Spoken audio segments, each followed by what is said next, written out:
வணக்கம். இன்னைக்கு நம்ம சாய் விருந்து சேனல்ல பீட்ரூட்டை வச்சு பெரியவங்கலேருந்து சின்ன குழந்தைங்க வரைக்கும் ரசித்து சாப்பிட்ற மாதிரி ஒரு அசத்தலான மசாலா வடை ரெசிபி எப்படி செய்கிறதுன்னு பார்க்கலாம் வாங்க.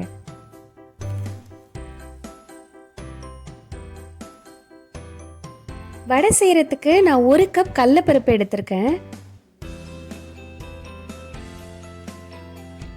இதை தண்ணி ஊற்றி 4லேருந்து 5 மணி நேரம் ஊற வச்சு எடுத்துக்கலாம்.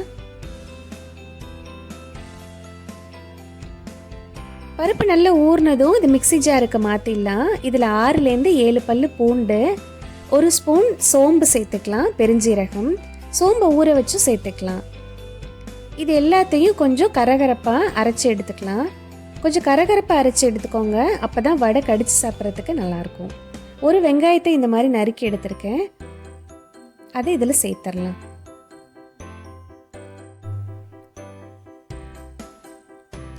அப்புறம் நான் 2 சின்ன பீட்ரூட்டை துருவி எடுத்திருக்கேன், அதையும் இதில் சேர்த்துக்கலாம். நீங்கள் பெரிய பீட்ரூட்டாக இருந்தால் 1 பீட்ரூட் போடுங்க. ரொம்பவும் பீட்ரூட் போட்டால் வடை கிறிஸ்பியாக வராது. இதில் 1 ஸ்பூன் அளவு மிளகாய்த்தூள் சேர்த்துக்கிறேன். நீங்கள் காரத்துக்கு தகுந்த மாதிரி சேர்த்துக்கோங்க. ஒரு சின்ன டீஸ்பூனில் 1/2 டீஸ்பூன் மஞ்சள் தூள் சேர்த்துருக்கேன். அப்புறம் கருவேப்பிலை இலைகள் சின்ன சின்னதாக நறுக்கி போட்டுக்கோங்க.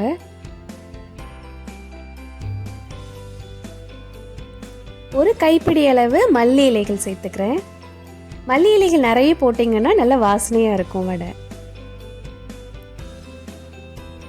இதில் தேவையான அளவு உப்பு சேர்த்துக்கலாம். நான் ஒரு 1.5 ஸ்பூன் உப்பு சேர்த்துக்கிறேன்.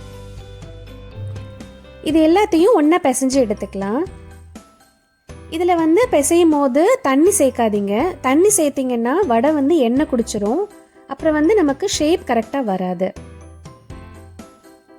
இப்போ இது பிசைஞ்சதுக்கு அப்புறமா இதில் ஒரு 2 டீஸ்பூன் அளவு நான் அரிசி மாவு சேர்த்துக்கிறேன்.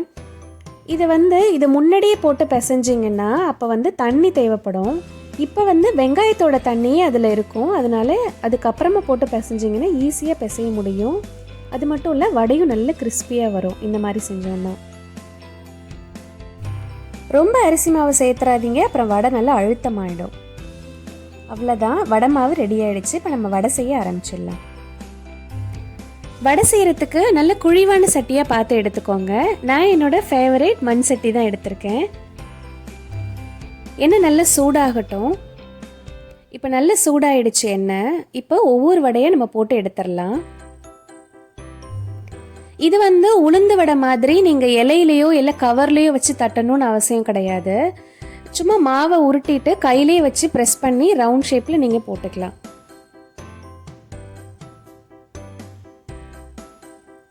முதல் தடவை செய்கிறவங்க பார்த்து பண்ணுங்க. பீட்ரூட்டோட நிறமும் சிகப்பு நிறமாக இருக்கிறதுனால நமக்கு இது செவந்து வந்துருச்சான்னு பார்க்குறது தெரியாது. ராகி பக்கோடாக்கு ஃபாலோ பண்ணோம் இல்லையா, அதே சேம் தான். கொஞ்சம் சொரசொரப்பு அடங்குனதும் எடுத்தால் கரெக்டாக இருக்கும். இப்போ கொஞ்சம் சொரசொரப்பு அடங்கிடுச்சு, நம்ம வடையை எடுத்துடலாம். அவ்வளோதான், சுவையான ஆரோக்கியமான பீட்ரூட் மசாலா வடை மொறு மொறுன்னு சூப்பராக ரெடி ஆயிடுச்சு. இதை தேங்காய் சட்னி, தக்காளி சட்னி, அப்புறம் இஞ்சி சட்னியோடு சாப்பிடும்போது கூட ரொம்ப டேஸ்ட்டாக இருக்கும். குழந்தைங்க கூட அடம் பிடிக்காமல் கேட்டு கேட்டு வாங்கி சாப்பிடுவாங்க இந்த வடையை. பீட்ரூட் வாங்கும் போது இந்த கீரையோடு சேர்த்து வாங்குங்க. இந்த கீரையில் அளவுக்கு அதிகமான சத்துகள் இருக்குது. அப்புறம் ரொம்ப டேஸ்ட்டாகவும் இருக்கும். நான் சீக்கிரமாகவே இந்த பீட்ரூட் கீரை எப்படி சமைக்கிறது அப்படின்ற ரெசிபியும் அப்லோட் பண்ணுறேன். இந்த வடை செஞ்சு பார்த்துட்டு எப்படி இருந்துச்சுன்னு சொல்லுங்கள். நன்றி.